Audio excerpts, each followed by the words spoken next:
Hello and welcome to my channel. My name is Michael from Mickey Lens Media, and today we'll be looking at how to edit full images all inside of Photoshop from a beginner perspective. So if today is the first time you're opening Photoshop, don't be scared. We are going to take it step by step.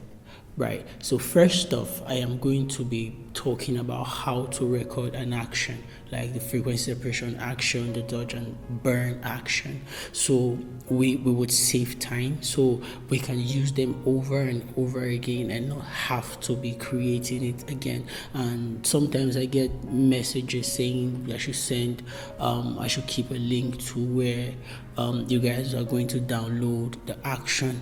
I feel like it's best if you understand how to make it for yourself. So whichever PC you're using, you could just record an action for yourself, right?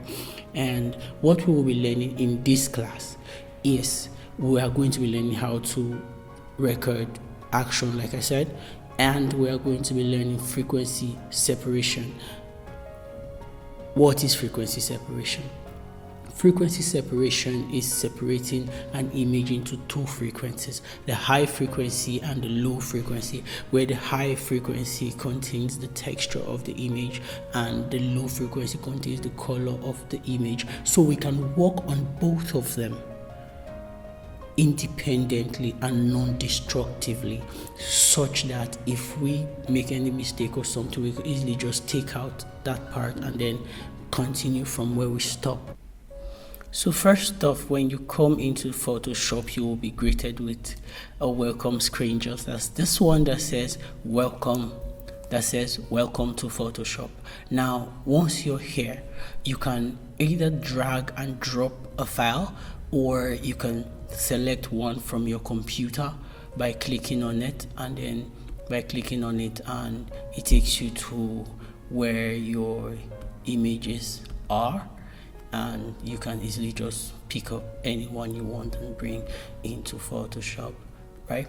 And also another thing you will be seeing here is the navigation menu. You will be seeing the navigation menu up here, and you have the Photoshop icon here where you can click to go into Photoshop, and then you can also click home to go back home to see everything that you have on there, right? So you can also open a new file where you have recent work saved, you have recent templates, you have the saved template, you have the photo when you want to open a file where it's say default Photoshop size, landscape, and all of that. And then when you're printing, you also have the later, you have the A4, you have the A6, A5, A3, and all of that, right? And then you can also create a custom size for yourself, and then you can create if you want it to be recorded in pixels, or if you want the file to be in pixels, inches, centimeter, millimeters, and all of that. So as a photographer, what we are really looking at doing is editing photos, which is what we're here for. We are going to drag an image. Now we are going to be using a raw file. So once you drag and drop an image into Photoshop, so if you're opening a raw file in Photoshop, it's not going to just open directly. It's going to open in a camera raw where you can convert it into JPEG and maybe do a little bit of color balancing and everything, just so you have a clear base to start from before you get into Photoshop proper. And that is why this dialog box is right here. So what I like to do at this point is to pull in my blacks, right?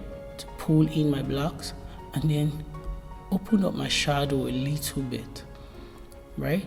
And I am not trying to do so much at this point because this is not me doing color grading. This is me just trying to create a base for me to start from, right? And so I'm going to pull up the texture just a tiny bit up here,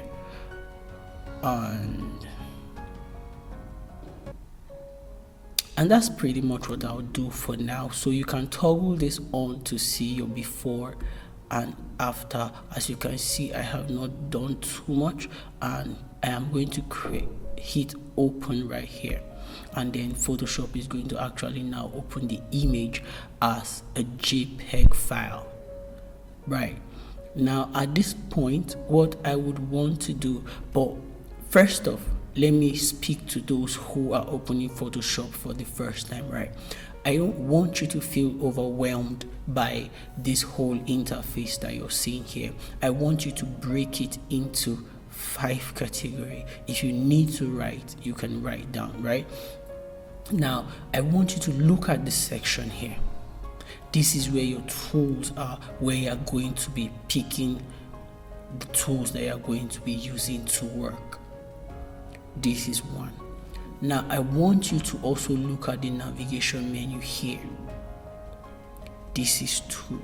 And then I want you to look at the panel here, which is 3. And this is going to be our canvas where we do all the work from. One more thing, when you click on any of the tools that you want to use here, you have option to do a lot of things with those tools to set them up so you can actually work. So this becomes our options bar. So we're talking about our options bar, we talk about our navigation menu, we talk about our tools bar, we talk about our canvas, and then we talk about the panel here. Now, these are the 5 places you want to be at, you want to know and be looking at, right? So that is the only thing we'll be using here, right? So I don't want you to overthink it. So first off, what I would want to do here in Photoshop is, let's say I want to resize this for Instagram, and for Instagram it's going to be 4:5, which is the standard Instagram size. So now we are going to come here and say crop, because we want to crop the image. But now this is a portrait image. How do we change it to landscape, considering that our real image is in landscape and the crop that we have here is portrait and our image is in landscape? All you need to do is come to our options bar, right? And then see this double arrow right here. First off, you can come here and see 4:5, which is an Instagram size, right? Click on it, and then you see this double arrow right here. Click on it, and then now you have a 4:5. That is also a landscape image. Now let's bring this, and now this is what we are working with. And then once you're done cropping into whatever you want, you just hit OK. Is that all right? Now what we are going to do here now is to create a layer where we are going to do our blemishes removal. Right now, if we are going to remove the blemishes on here, what do we do? First off, you hit Ctrl J to create another layer, right? Where you are going to probably name blemishes, right? And hit enter. Now we have that. This is the layer where we are going to do our blemishes, right? Now, in order to zoom into the image while you are still on a tool, just hold Z and you see your mouse become a plus, like a magnifying glass. So when you drag to the right, the image is going to zoom in. When you drag to the left, the image is going to zoom out. Just so you don't have to go click on the zoom tool here and work, and then go back and click and work, right? So that's just like a quick and easy way to do it. So what tool are we going to be using to remove blemishes on the skin of our model? Right here, we are going to be using, we have the spot healing brush tool, we have the healing brush tool and the remove tool. because our model have a clear skin, I'm most likely going to be using the spot healing brush tool, which is just pretty much quick and easy. And because there are not many, we have our model here have a clear skin, so all you need to do is just click on each of the imperfections that we have on the face of the subject, or on the skin of the subject rather. Now just take your time to do it, as this will give you a base such that when you're doing your frequency separation, you don't have too many distractions, right?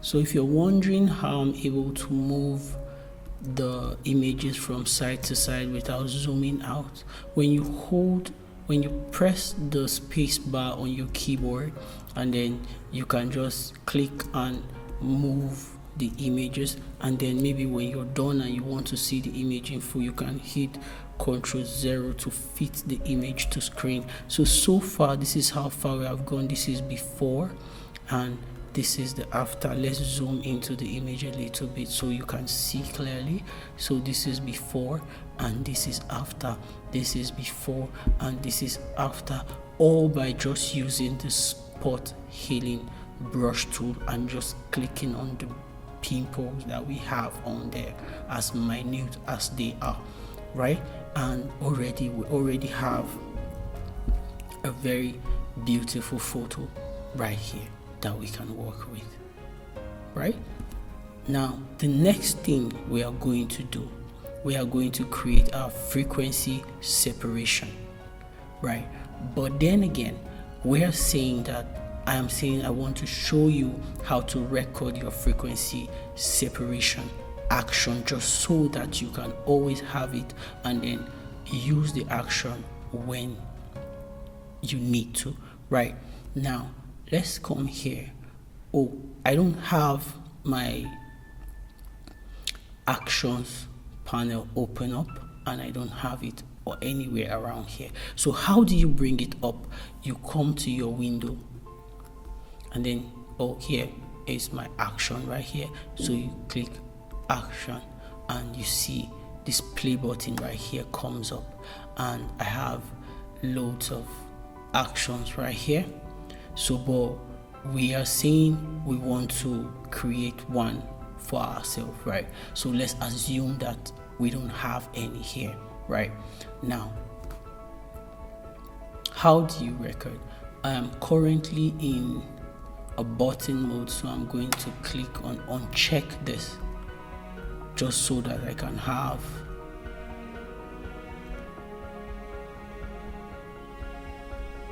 a clear workspace. Alright, so right now we are going to create, see this plus icon right here, just to create an action, right? So just click on it to add an action. So I have one here named frequency separation. I have dodge and bounce, so we are going to use FS just for difference, right? So we are going to say FS as if to say frequency separation, right? And we are going to record. Now you see this record button here is open. It's saying from this point on, whatever you do here in Photoshop is going to be recorded, and which is what we want. Now, first off, to create our frequency separation action, we are going to click Ctrl J again to create 2 copies, which we are going to name the first one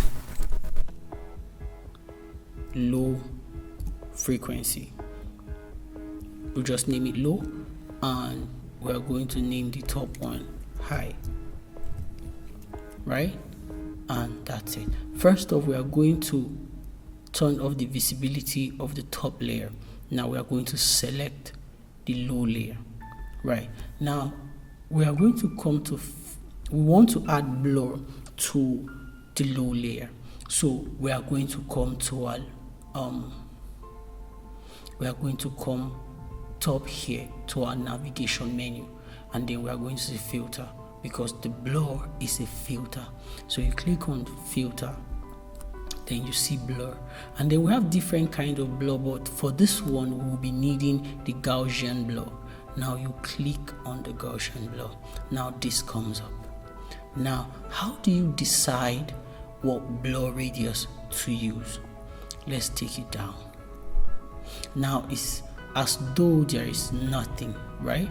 Now we want a situation whereby we add enough blur to so much that we don't see the skin texture, because that's what we want, right? So we are going, but typically I would advise for our high resolution cameras that we have these days, our images are pretty much stark sharp for the most part, so we tend to leave it between 6 to 10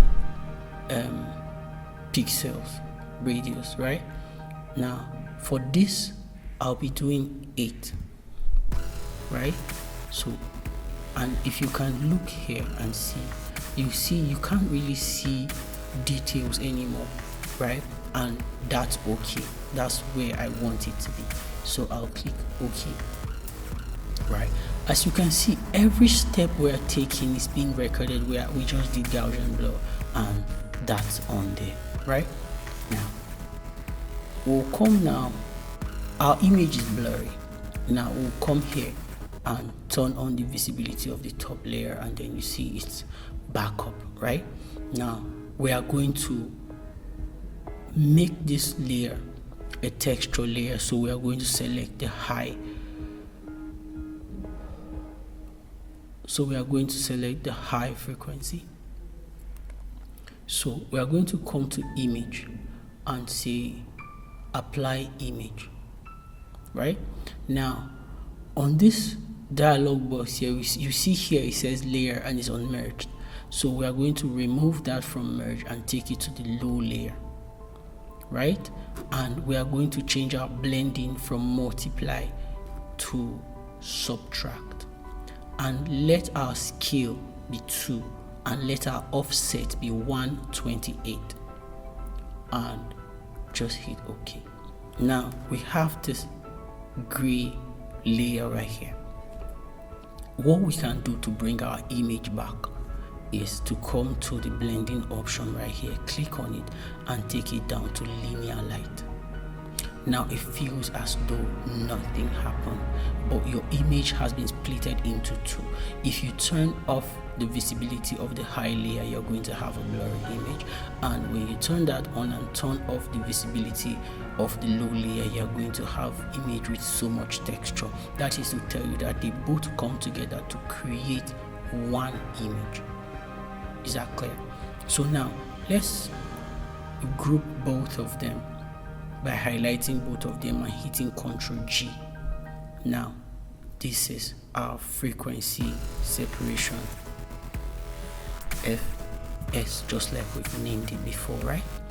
Now we'll open this. Now this is the group where we are working on, right? So in order to work in a non-destructive way such that if we make a mistake we could easily just delete and then reduplicate, so we are going to duplicate our low copy. So we say Ctrl G again to duplicate. Now we are going to right click on this layer here, the low copy layer, and then create clipping mask. right? Now this is a clipping mask. So whatever we do here, let's say we come to our brush tool here, but first off, let's just pick our brush tool, and then here our settings. Our wet is 20, our load is 30, our mix is 30, and then our flow will be 20 still. Now that's okay. Now we are done with the frequency separation. So now we'll end this selection, right? We'll end the recording by pressing the stop icon right here. Now once that is done, see what happens. Now let's delete this frequency separation that we've done, right? By dragging down to this delete trash can right here. Now we have this. Now let's close this. So for when we want to run our action, we only need to come here and hit play. Right now everything is created for us, so we don't have to do it over and over again. Does that make sense? Now the only problem with this is from image to image, the radius it varies from image to image, the amount of blur radius we need to do on our Gaussian blur, depending on how sharp the image is, how large the image is, and how small the image is. So all you need to do is just open this frequency separation where we've recorded before now, and then scroll down to where you see Gaussian blur, and then you see this little box right here. Just click on it, and then you have this little bag icon. So when you close it, and let's try this again by deleting this. So when you play this action again, when it gets to the Gaussian blur part, it pauses. Now you can choose to change the radius into whatever you want, right? And just hit OK, and everything will continue, and that's it. So that's how to create your own frequency separation action. Now you have it. So if you don't see it here, all you need to do is come to window, and then check the action, and it's going to show up, right? And that's it. So now how do we use the frequency separation? Now, like we've actually picked our mixer brush tool, which is what we are going to be using for our frequency separation. Now by holding Z and clicking and dragging, would actually zoom into the image a little bit just so that you can see. But ideally it's best to work with your image a little bit further back so you can actually see the image in real time, how the people are going to see your image. Right now, with your bracket open and bracket closed, we can increase or decrease our brush size, right? And we can also come here to increase or decrease our brush size. Now it's small, you can increase to make our brush size bigger, and our hardness will be at 0%. Right now you want to increase the brush size just so that it covers the area where you want to work on. Right now you go in circular motions. Try not to make the brush too big or too small. If it's too small, you're going to get patches. Right, so now you click, go in circular motions, gradually build it up gradually. So don't hold a part where you have a different color from this other part because of the highlight and the shadow, and just drag. You see how it leaves trail of a lighter area and it leads it to the darker area, and you don't want that. So let's Ctrl Z to return back to what we have. So we can, once you do that, you release your mouse and then go up here and then work on individual colored area differently, and then when you get to the middle part of it, which becomes the mid-turn, you work on it separately so that there is a smooth transition between the highlighted part and the shadowed part. Now if you look at the before and after, you see that what we are doing is not so dramatically obvious, but it's enough to refine the image. Now you don't have to do this too much. Try to keep it simple and not dramatically do it so you change the model's face, right? You don't want that. So we try to see how we keep it at a very minimal level, right? So you just keep going like that. So at every point you can always go back to see your before and after, so it helps you and it gives you a guide to help you keep yourself in track, and then you see what you are doing and you can tell yourself when you are going overboard with it.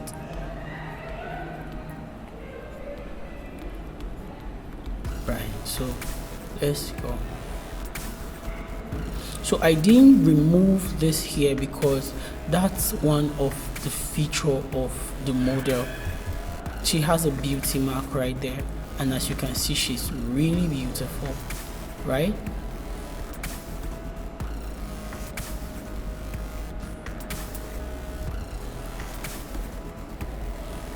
So it will really not be nice if we take out her beauty mark, so I had to leave it there. So when you look at the before and after, you can tell that we are doing some subtle changes, but it's not dramatic and it's not changing our model's face into something that she is not, right? This is her real self, just a little bit refined, you know what I'm saying? So let's keep at it. So you don't have to do so much, so we can just go there, look at the arm, and then blend it in gradually. Again, we don't want to overdo this process.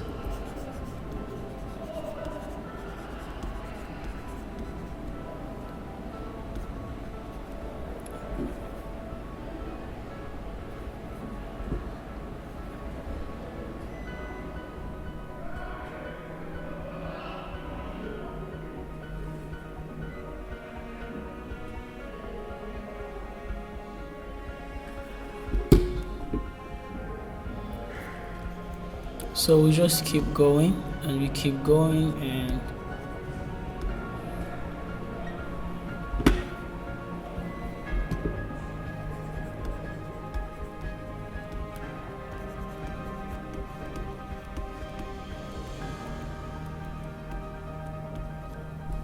so we can hit Ctrl 0 to back up a little bit and see how far we've come.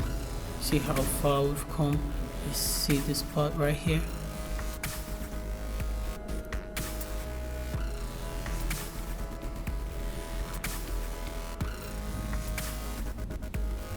Now let's work on the background a little bit and see how we can even it out, because while I was shooting this image, the backdrop was a little bit draggy, and then we have a little bit of light spill over here, and then we don't want that to be obvious, right?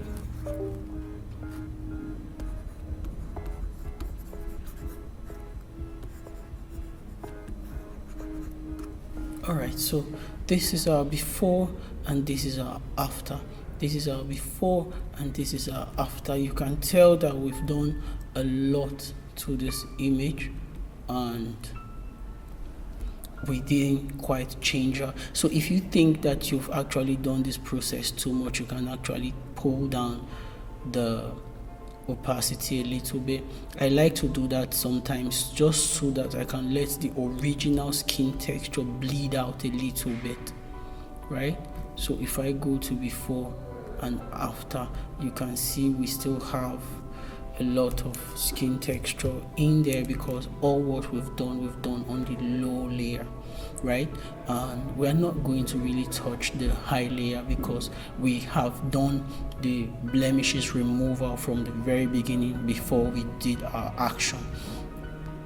So now we have our action. So this is before frequency separation, this is before frequency, this is before blemishes removal. So if we say this is blemishes removal and we have the frequency separation, now we are now moving dodge and burn. So now how do we do our dodge and burn? We are using the curve adjustment layer here to do our dodge and burn, but let's Ctrl Z that. So we want to also create an action for our dodge and burn so we can always use it over and over again, right? So we don't have to keep repeating the same process. So we are going to still come back to our action here, and then we are going to add an action. So we already have a dodge and burn here, but we are creating another one. So we'll just do D and B, right? And then we are going to hit record. Right now that we have this on, we are going to click on the curve adjustment layer twice. Now we'll rename the down one dodge, and then rename the up one burn. Right now for the dodge, we are going to take it up, right? And we are going to invert by clicking Ctrl I, right? And it's back to normal like nothing happened. So we basically just hid the layer, right? So now we are going to come to the top one, which is the burn. So now we are going to darken it. Is that all right? Now we are going to also hit Ctrl I to invert it. Now we are going to highlight both of them and hit Ctrl G to group them, and then we are going to actually name this D B, as if to say dodge and burn. Right now we have this up, we are going to open it up, click on the dodge, go right here, and then change our brush from mixer brush to our normal brush tool, and then we are going to change our flow to say 2%, and that's okay. And we are going to come back to our action here. See, everything that we've done have actually been recorded. Now we are going to stop the recording. Right now we have our dodge and burn action. So if for any reason we delete this and then we are working on another image, let's cancel that. So we can just come here, click dodge and burn, and just play, and then we have our dodge and burn action. So that's how to record dodge and burn. So we've actually created an action for frequency separation, and then we've created an action for dodge and burn, right? So now we are going to actually dodge and burn this image, and like I said, we are going to keep it to the basics, right? So now let's take this image up a little bit, and then with our flow at 2%, let's increase our brush size with the close bracket key and then the open bracket key. So now we are going to click on this, right? And we are going to, oops, that's not straight. All right, so we're going to click here once, and then right, and then we are going to also highlight this part, highlight this part, and highlight this part. Now we are going to change into the burn, and then we are going to burn this part, burn this part, and then burn this part a little bit, burn this part a little bit, and then burn her hairline, right? And this is what we've done. So now let's hold Alt key and click on the mask here. So here we can actually see what we've actually painted into the face. Now the edges are still a little bit hard, so we are going to come here and come to filter, and say blur, and then Gaussian blur, which is where we are going to blur out the edges a little bit, just so they don't look so sharp at the edge, right? And I think 27 is okay, so I'll hit OK. And we're going to also click on this one, which is everything we've done on the burn. So we are going to come to filter. So what we've added before is actually still here, so we are just going to click on it, and then it's going to apply to that. And then when you click anywhere here, that comes back up, so you can actually see the image. So if you click here, this is before and this is after. This is before dodge and burn, this is after dodge and burn. Let's double back the image a little bit, so let's see it from afar. This is before and this is after. So this is burn and this is before the dodge and this is after the dodge. So you can see that it's not so much, but if we think that it's too much, we can still drop it down a little bit. This is before and this is after. So can you see that? But I think let me drop it at, say, 85%. It's fine. 84, it's fine, either ways.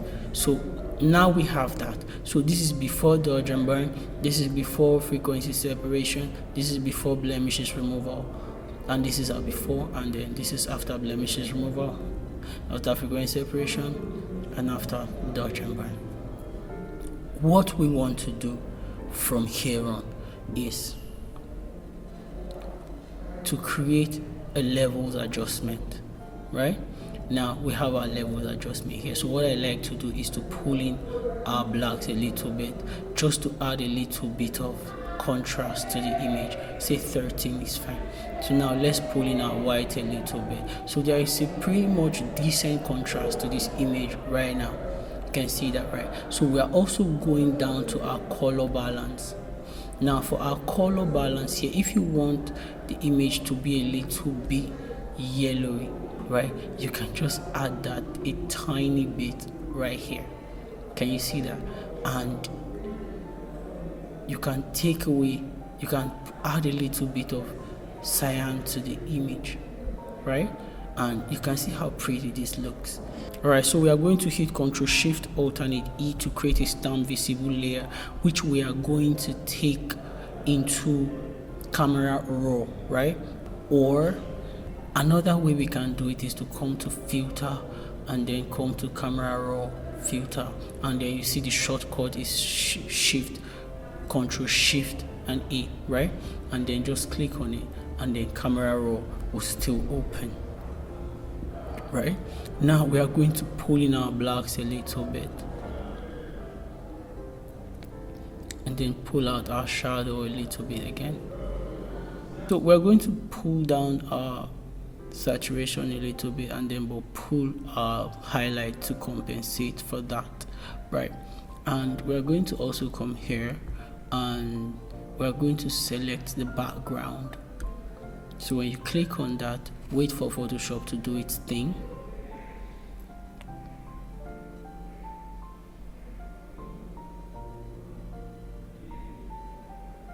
Now the background is selected, so we can choose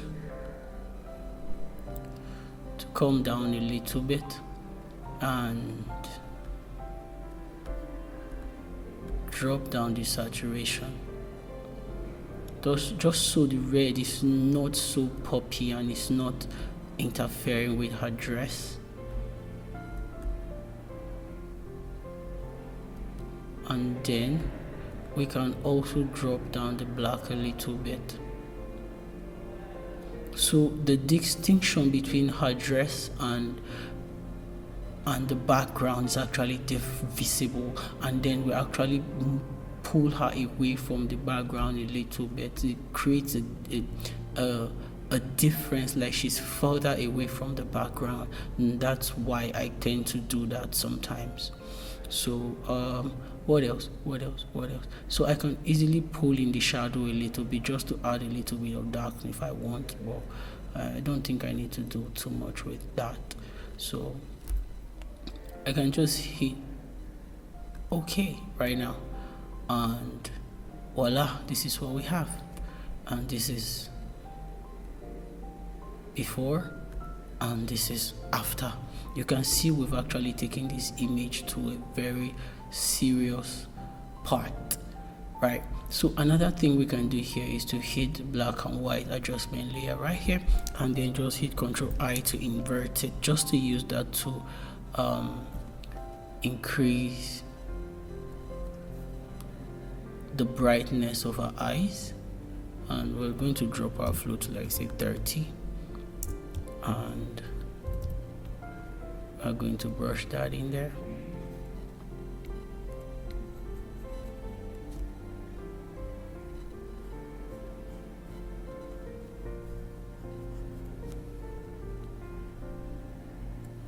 So you can see this is before and this is the after. This is before and this is the after.